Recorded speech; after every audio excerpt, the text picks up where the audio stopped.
kibui kawati wa kiyane wong adina kaniki soko bair au alima tau soko wong atau yakin soko wong ridho ridhone bair bair dalam ora adina ulima maka den harama senopo jiwa kasih kaya nara jiwa maliki goiri taking mimilki goiri taking milik wong sejen malam tadi dalam sekali otak berjalan ada semua ada pilih roti kelawan melarang anu taking siwa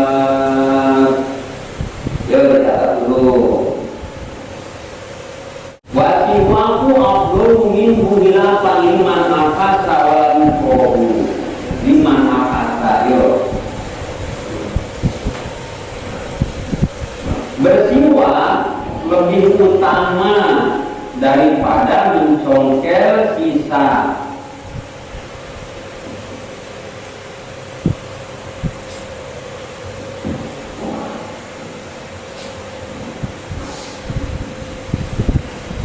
Bersiwak lebih utama daripada mencongkel sisa makanan. Bersiwak lebih utama daripada mencongkel sisa makanan.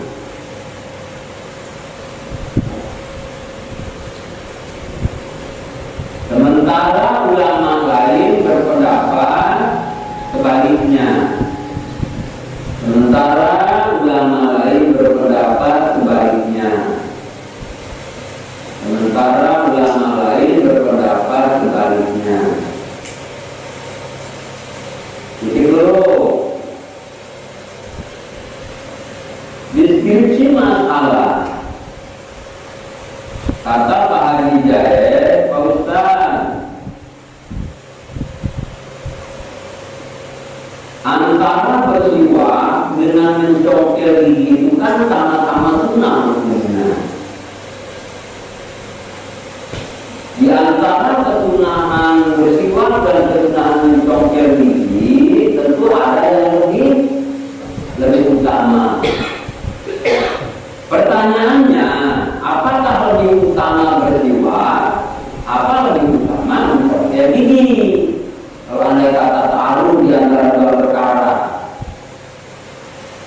karena masalahnya ada kalanya waktu itu terkadang nggak tahu kalau dua-duanya dilaksanakan. Itu kata Pak Jaya, masuk ke dalam bahasa. Wasiwaktu afdhalu minhu. Bersiwak itu hukumnya lebih utama dibanding mencongkel gigi. Mencongkel gigi, mencongkel sisa makanan yang lebih di dalam gigi. Bersiwak lebih utama. Jadi pahalanya lebih besar bersiwak. Nah ini menurut Sohibul Fakul ada.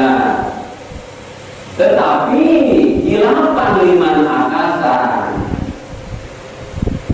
berbeda pendapat dengan sebagian ulama yang lain. Ada ulama yang mengatakan bahwa mencongkel sisa makanan lebih utama. Berarti taruh ya.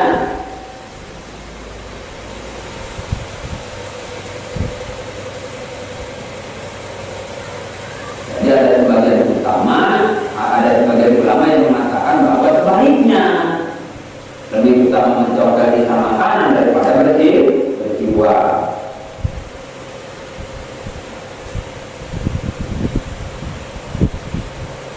Ya bagusnya kan dua-duanya lah ya. Itu sakit. Bakal minta waktu setengah hari ini.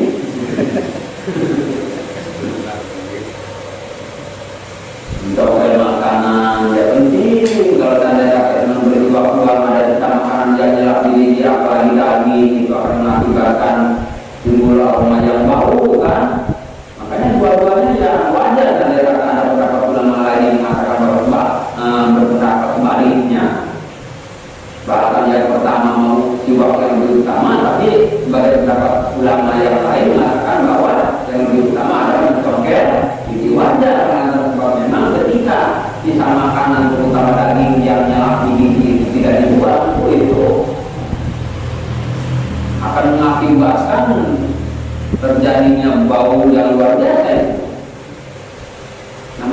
daging ya. Dua-duanya adalah dilaksanakan ya.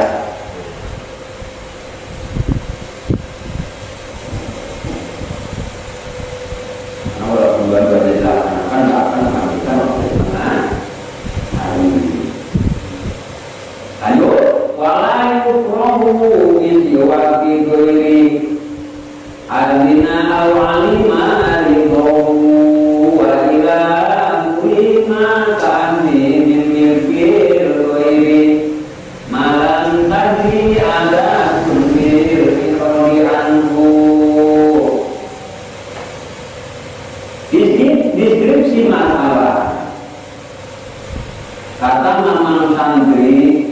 Biasa kalau di pesantren itu kan biasa pakai punya teman itu sesuatu yang murah ya, sesuatu yang biasa. Kalau di pesantren itu sering terjadi seperti itu. Pertanyaannya kata Mang santri, Pak Ustaz,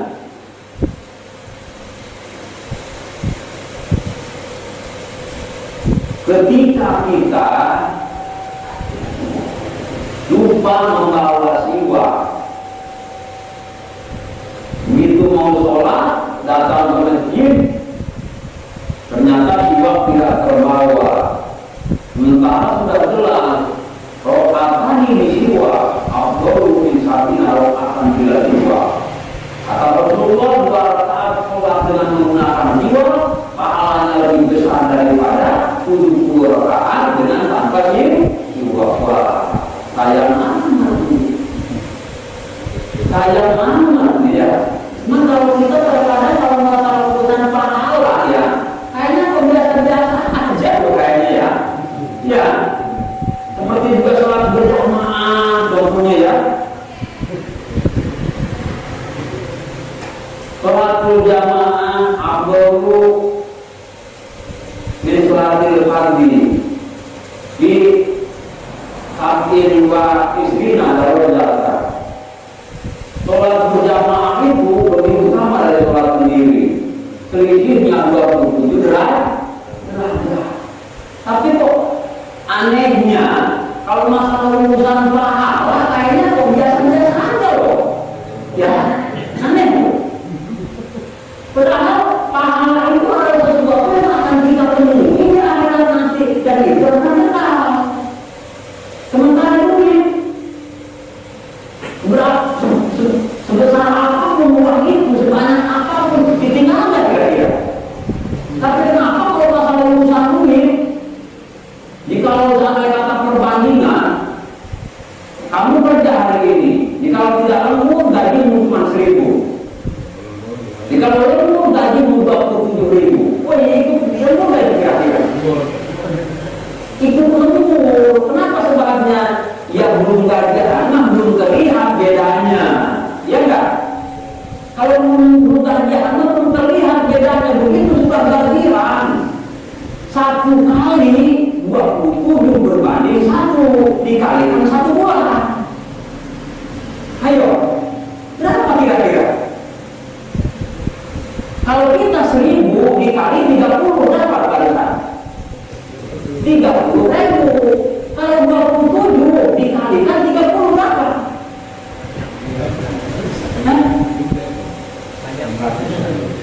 Banyak kali gitu ya. Iya, anehnya, enggak aneh gak kira-kira? Begitu bagilah, dia cuma dapat 30.000 karena 1.000 dapat 1 hari ini perumpamaan. Gak ada gajian yang 1.000 mah, itu yang terlalu banyak. Itu 27 kali 30 aja juga kebingungan. Coba dibuka kalkulatornya tuh. Dikali 1 dikali 30 hanya 30.000. Nah 30 dikali 27 berapa coba? Ayo.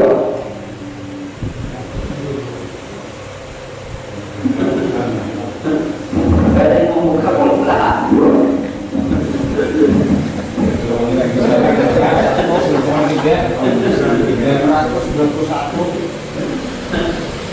Yang jelas pokoknya mati 27 dikali 30 berarti 27 nya 30 kali berarti. Coba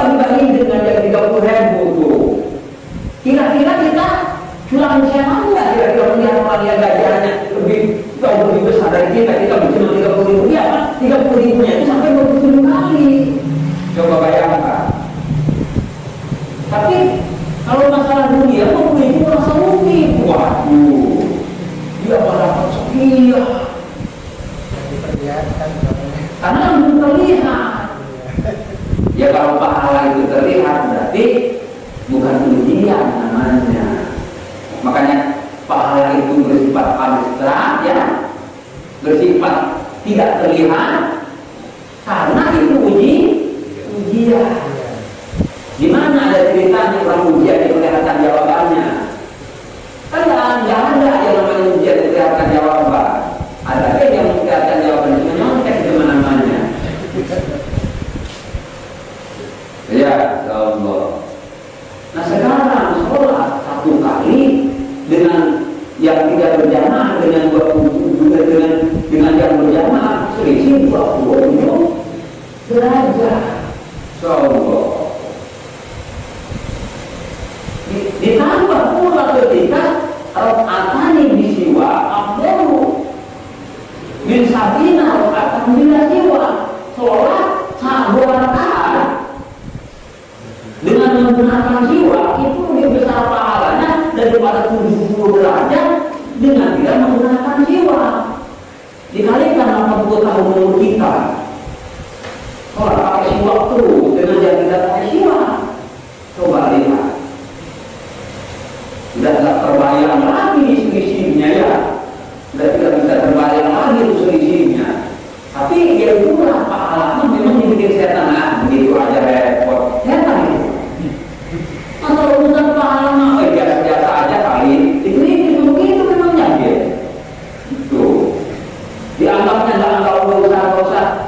Anak-anak lekrim amat sama masalah itu yang penting kan kita soal kata setan, ya. Begitu memangnya dia. Makanya kalau orang yang berdoa tidak dapat mengatakan yang Rasulullah, woi, nggak punya sifat tadi, dia itu, Insyaallah, ya. Tuh. Tambah pula pakai sorban, masya Allah. Makanya berarti kalau orang dia jadi imam, berarti harus pakai sorban, pakai simak itu. Kenapa sebabnya? Karena dari itu saja keutamaannya sudah jelas, ya. Itu. Nah, bagaimana Pak Ustaz? Kita ketika sholat di masjid lupa membawa siwak, tapi kebiasaan memang di pinggir-pinggir di bawah jendela itu, ya di jendela itu ada siwak-siwak santri-santri yang lain. Boleh nggak saya memakai siwak itu? Pertanyaannya tuh, ya. Pertanyaannya masuk kita ke dalam bahasa. Wa yukrahu bisiwaki ghairi. Bersiwak hukumnya tidak makruh dengan menggunakan siwak orang lain. Ya. Bersiwak dihukumi tidak makruh menggunakan siwak orang lain. Tapi belum selesai sampai di situ. Azina yang dia memberikan izin. Tuh. Belum lagi kalau misalnya kata santri itu sudah makruh, sudah sama-sama memang saling ridho, ya sudah sama-sama saling ridho. Orang makan aja kalau santri mau bareng-bareng, ngopi juga sekarang 11, orang 10 terkadang. Itu sudah logis di pesantren mah. Apalagi mau siwak, orang minum kopi aja bareng-barengan, ya. Sementara kata Rasulullah belum dikatakan rendah hati seseorang yang belum mau minum bekas sisa dari saudaranya sesama muslim. Dalam Mustafa hadis dijelaskan belum dikatakan orang itu rendah hati apabila dia belum mau minum sisa minuman saudaranya muslim. Belum dikatakan rendah hati kata Rasulullah. Tuh, ini baru siwak, ya. Jadi andai kata siwak itu memang sudah diizini oleh temannya dan memang itu sudah merupakan mengadarlah di dunia pesantren, ya, berarti boleh bahkan dihukumin makruh saja tidak, ya, dihukumin makruh saja tidak. Ini dasarnya nih, ya, dasarnya nih dalam anak halaman 47. Wahyu kau isi wakil ini bersiwak tidak dihukumi makruh dengan menggunakan siwak orang lain. Artinya syaratnya dia memberi izin. Awal alim maridohu ataupun dia tahu tentang keindahannya.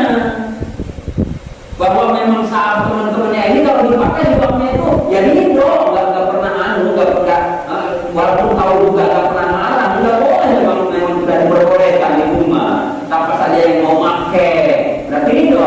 Kalau sudah berbicara ridho, ada ridho sayyidul ahkam, ada ridho sayyidul ahkam. Ridho itu puncaknya hukum. Kalau sudah ridho aman.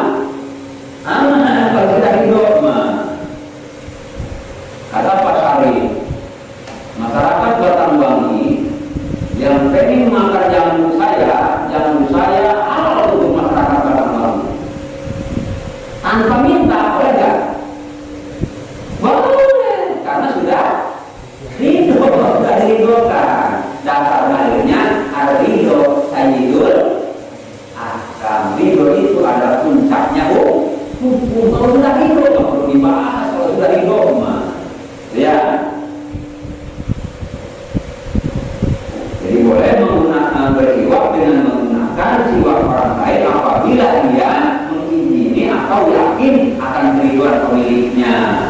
Tetapi wakilah aruma jikalau tidak ada izin atau tidak diketahui akan keriduannya, maka bersiwak dengan menggunakan siwak orang lain dihukumin haram.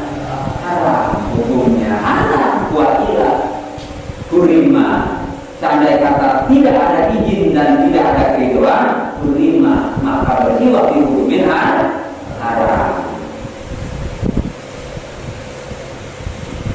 Menggunakan siwak orang lain, awas, jangan salah. Siwak dengan menggunakan siwak orang lain apabila tidak ada izin dan tidak ada ridho dari pemiliknya dihukumin haram. Ta'ahlihi min milkil ini seperti mengambil siwak dari milik orang lain, seperti mengambil siwak dari milik orang lain. Sama hukumnya ya. Malam tadi ada pun berikhrodi anhu, tetapi selagi tidak berjalan kebiasaan akan pelarangan itu. Kalau saya kata memang itu sudah menjadi adat, kalau itu sudah menjadi adat, memang sudah jadi adat. Walaupun nggak memberikan izin awal tidak terjadi roh, dan itu sudah menjadi adat di mana setiap orang itu pakai siwak.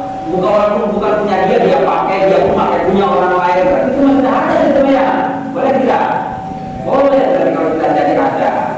Seperti juga contoh membawa sisa makanan diapa. Membawa sisa makanan diapa. Apa diapa itu? Subuhan.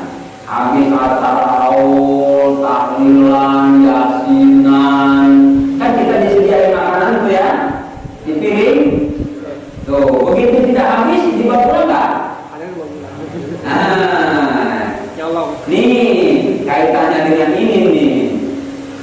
Kalau andai kata tidak dipersilahkan oleh orang yang oleh sohibul hajat, tidak diizinkan untuk dibawa dan tidak pula terjadi adat seperti itu, kalau nggak kena hukum haram karena di rumah statusnya status dia pak subuhan, bukan untuk dibawa pulang. Awas ya, tuh di masyarakat terjadi nggak tuh? Terjadi itu. Pokoknya mah nyuruh atau tidak nyuruh setelah ada Allah Subhanahu Muhammad langsung masukinnya dalam gesek masing-masing. Nah itu sudah jadi adat belum tuh? Sudah jadi adat belum? Kalau sudah jadi adat berarti gampang kok hukum itu ya? Iya, yang penting kita tahu dasarnya. Yang penting tahu dasarnya. Gitu. Kalau sudah ngaji, Masya Allah. Orang kita duduk di atas motor orang lain yang ada di pasar. Awal itu dasar itu jangan kita. Tapi kan kita biasa nggak itu? Jadi terjadi nggak? motor yang sedang diparkir ya, sedang distandarin, kita duduk trek aja di atasnya, ya enggak? Biasa kan? Kita menganggap tidak apa-apa kan? Nah iya, karena kita belum tahu hukumnya. Padahal itu termasuk dasar itu, memakai punya orang lain tanpa izin. Seperti kita pakai sendal, kita mau mengambil air wudhu di sebelah masjid, jauh tidak berdampingan dengan bangunan masjid, sehingga kita mesti harus pakai sandal. Kita pakai sandal orang lain tanpa izin, itu namanya dasar itu menggunakan hak orang lain tanpa izin, itu namanya dasar. Sama duduk di atas motor juga itu dikatakan dasar kalau tidak diizinin tuh. Kalau ada izin atau ridho yang punya baru punya halal. Kalau tidak ridho kan ada sih hilang. Iya enggak? Iya Masya Allah. Jadi Islam itu Masya Allah ya, aturannya Masya Allah rapi. Islam aturan-aturan itu dari semenjak kita istinja sampai masalah dari permasalahan yang paling terkecil sampai masalah yang paling terbesar di dalam Islam diatur. Enggak sembarangan dalam Islam gitu. Ya Allah. Nah itulah makanya kalau kita sudah maju nanti akan lebih hati-hati ya. Aneh kata misalkan ada yang punya motornya numpang saja, wih kayaknya seneng gak orang yang dia ini. Kita duduk misalkan di warung ada kursi di situ, kan kita mah sebelum kita ngaji kan terkadang main duduk aja ya enggak. Nah, di mana akhlak Rasulnya kalau sudah seperti itu, ya enggak. Nah, maka Rasulullah menuntun. Nah, ketika kita mau duduk di kursi itu, sementara memang ada pedagang yang memiliki kursi itu, maka kita ngomong akhlak dalam Islam itu ya, Pak, saya ingin minta numpang duduk ya Pak, ini bahayanya, tidak akan terjadi masalah, ya enggak? Wih, aman kayak gitu kalau tidak